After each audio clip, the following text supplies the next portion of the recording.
Muy buenas tardes, profesora. En este momento voy a explicar sobre la tarea académica 2. Empezando con la primera pregunta, que es la A, donde nos piden hallar C, los valores propios de A y sus multiplicidades algebraicas. Para poder hacerlo, hay que tener en cuenta que ya nos dan los valores propios, que son 0, 1 y 4, ya que al tener el polinomio característico, que es de la ecuación, el lambda menos 1 y tanto el lambda menos 4 igualando a 0, vamos a poder hallarlo, y también el menos lambda igualando a 0. Y para hallar las multiplicidades algebraicas, solo hay que tener en cuenta de cuántas veces se repite. En este caso, vemos que la multiplicidad algebraica de lambda 1 tiene 2, porque se repite 2 veces a comparación de los otros lambda. Y para poder hallar Z, hay que tener en cuenta que la traza, que es la suma de los valores propios, es igual a la traza de la diagonal. Por lo tanto, al resolver, nos va a dar que C es igual a 2. En la parte B nos piden hallar los vectores propios, las bases de los subespacios propios y las multiplicidades geométricas.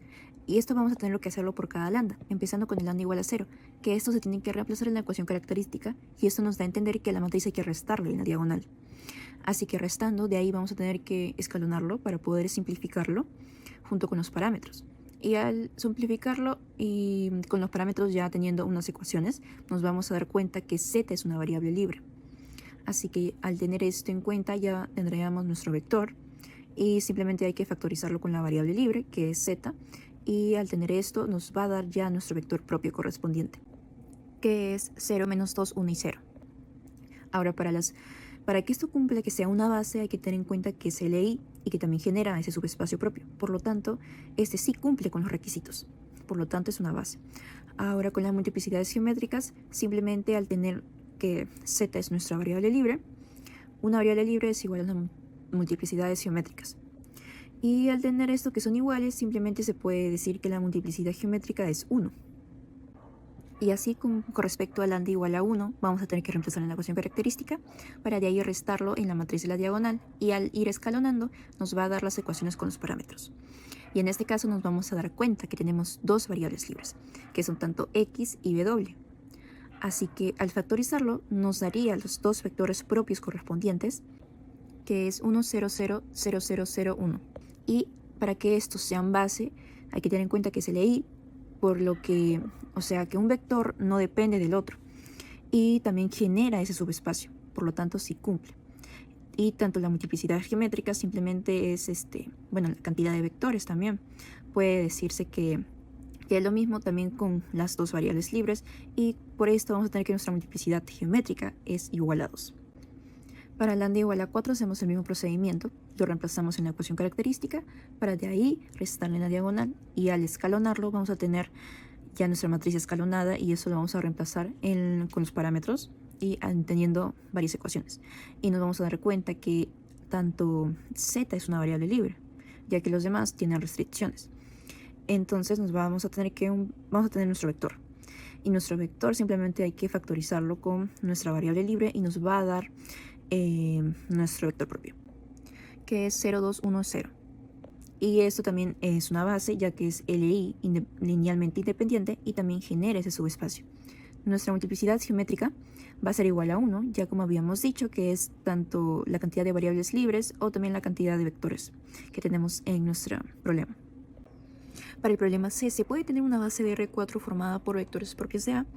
Esto sí es afirmativo, ya que al tener ya nuestros vectores propios de A, nos vamos a dar cuenta, y para que esto sea una base tiene que cumplir que sea LI y que genera. Y aparte, hay que tener que nuestra cantidad de vectores va a ser igual al tamaño de la matriz. Eso simplemente también puede ser junto con las multiplicidades geométricas, que también son iguales. Así que al contar nuestras multiplicidades geométricas, vamos a dar cuenta que es 4 y que es igual al tamaño de la matriz. Por lo tanto, sí va a ser una base de R4. Además de que son linealmente independientes, ya que no dependen de un vector.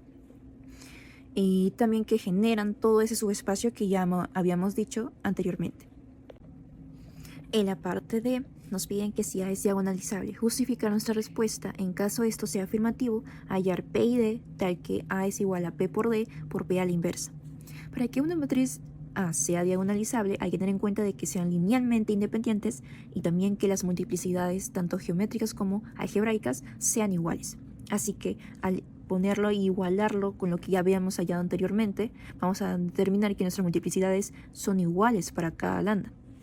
Por lo tanto, A es diagonalizable. Además, hay que tener en cuenta que una matriz A es diagonalizable si en tal caso, pues, P tiene como columnas a los n vectores propios que habíamos hallado, por lo tanto, eso sí cumple.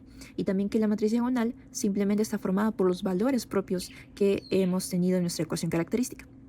También en la ecuación también vamos a tener que también P a la inversa, pero en este caso, pues como solo nos pedían P y D, es lo que exactamente nos resalta más.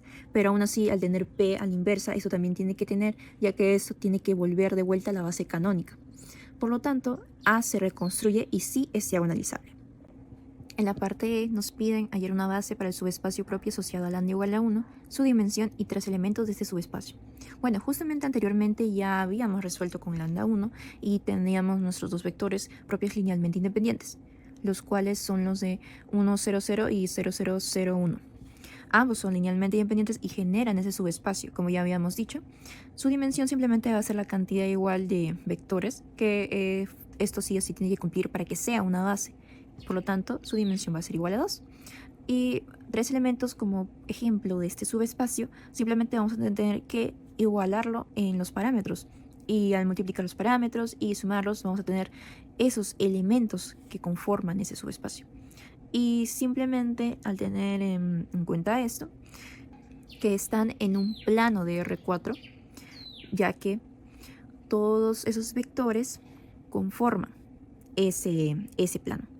Así que eso significa que todos los vectores de R4 con segunda y terceras coordenadas, que son 0, ya que esto sí o sí tiene que cumplir con lo que ya habíamos tenido nuestras restricciones en los vectores propios, sí o sí esto sí conformaría como una base para este subespacio.